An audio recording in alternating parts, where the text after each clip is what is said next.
വാഹനങ്ങൾ തടയില്ല. ഇതൊരു നമ്മൾ തടയില്ല എന്ന് പറഞ്ഞത് അത്യാവശ്യ സർവീസുകളാണ് തടയില്ല എന്ന് നമ്മൾ പറഞ്ഞത്. അവശ്യ സർവീസുകൾ, പാല്, പത്രം, വിവാഹം അതുപോലെ മരണം തുടങ്ങിയ കാര്യങ്ങളെ സംബന്ധിച്ച് തടയില്ല എന്ന് നമ്മൾ പറഞ്ഞിരുന്നു. മറിച്ച് ഇപ്പോ KSRTC ഉൾപ്പെടെയുള്ള സർവീസുകൾ തടയുമെന്ന് തന്നെയാണ് ആക്ഷൻ കൌൺസിൽ പറഞ്ഞിരുന്നത്. നേരത്തെ അങ്ങനെ തന്നെയാണ് പറഞ്ഞു കൊടുത്തത്. അതുകൊണ്ടാണ് വേറൊരു കാര്യം, ഞങ്ങൾ എല്ലാവരും ഈ നിതിൻ രാജിന്റെ മരണത്തിൽ കുടുംബത്തോടൊപ്പം അവരുടെ എല്ലാ പ്രതിസന്ധി ഘട്ടത്തിലും ഒപ്പം നിന്നവരാണ്. എങ്കിലും ഒരു കാര്യം, ഈ വലിയ ചൂടുണ്ട്. ഈ ബസ്സിലൊക്കെ ഇത്രയധികം യാത്രക്കാർ ഇങ്ങനെ എത്ര നേരം അൺകണ്ടീഷണൽ ആയിട്ട് ഇങ്ങനെ ഇരിക്കാൻ പറ്റില്ല. അല്ല സാറേ ഒരു ചെറുപ്പക്കാരനെ അതിമൃഗീയമായി ക്യാമ്പസിനകത്ത് ജാതി അധിക്ഷേപം നടത്തി റാം എന്നു പേരുള്ള ഒരു HODയും അവിടുത്തെ പ്രിൻസിപ്പളും കൂടി ചേർന്ന് മൃഗീയമായി ആ പയ്യനെ മരണത്തിന് വിധേയനാക്കിയപ്പോ ഈ ചൂടൊന്നും കേരളത്തിൽ ഉണ്ടായിരുന്നില്ല.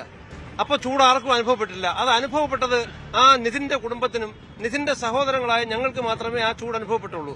ഞങ്ങൾ അനുഭവിക്കുന്ന ചൂട് കേരളം മുഴുവൻ ഉണ്ടാകണം. ആ ചൂട് നാളെ ഇവിടുത്തെ വരേണ്യ വിഭാഗത്തിൽപ്പെട്ടൊരു നിതിൻ രാജ് മരണപ്പെട്ടാലും ഉണ്ടാകണം. ഞങ്ങൾ പട്ടികജാതിക്കാരെന്നുള്ള നിലയ്ക്ക് മാത്രമല്ല, നമ്മുടെ ഈ സാക്ഷര കേരളത്തിൽ ഒരിക്കലും സംഭവിക്കാൻ പാടാത്തൊരു കാര്യമാണ്.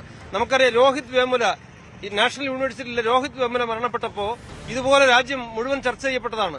കേരളത്തിൽ, സാക്ഷര കേരളത്തിൽ പണ്ടെങ്ങും കേട്ടുകേൾവിയില്ലാത്ത നിലയിൽ ഇങ്ങനെ ക്യാമ്പസിനകത്ത് മൃഗീയമായി ടോർച്ചർ ചെയ്ത് ചെറുപ്പക്കാരെ ഇല്ലായ്മ ചെയ്യുന്നു എന്ന് പറയുമ്പോൾ അതിനേക്കാളും വലിയ ചൂടാണോ ഈ ബസ്സിനകത്തിരിക്കുന്നവർക്ക് ഉണ്ടാകേണ്ടത്? ബസ്സിനകത്തിരിക്കുന്ന ആളുകൾ ഇന്നലെ തന്നെ അറിഞ്ഞു കേരളത്തിൽ ഹർത്താലാണെന്ന്. അപ്പൊ പട്ടികജാതിക്കാർ നടത്തുന്ന ഹർത്താലായതുകൊണ്ട് ബസ്സിൽ യഥേഷ്ടം യാത്ര ചെയ്യാൻ ഒരു ബുദ്ധിമുട്ടും ഉണ്ടാകത്തില്ല എന്ന് കരുതി. പക്ഷെ കരുതിയവർ ആ ബസ്സിനകത്തിരിക്കുമ്പോൾ ഇച്ചിരി ചൂടുണ്ടാകുന്നതിന് എന്താ കുഴപ്പം? അല്ല, അപ്പം ഈ പോലീസിന്റെ ഭാഗത്ത് നിന്ന് ഇനിയൊരു ഇടപെടൽ ഉണ്ടായാൽ എങ്ങനെയായിരിക്കും നിങ്ങളുടെ ഒരു പ്രതികരണം?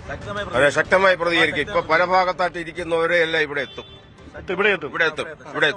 ആ കാര്യം അവര് പ്രകോപനം ഉണ്ടാക്കുകയാണെങ്കിൽ പല ഭാഗത്തും ഇരിക്കുന്ന ഇതിൽ നിശബ്ദരായിരിക്കുന്നവർ പോലും അങ്ങനെ ഉണ്ടായാൽ അവരുടെ എത്തും. അത് സ്വാഭാവികമാണ്. ഓക്കെ, അപ്പോൾ വളരെ വ്യക്തമാണ് കാര്യങ്ങൾ.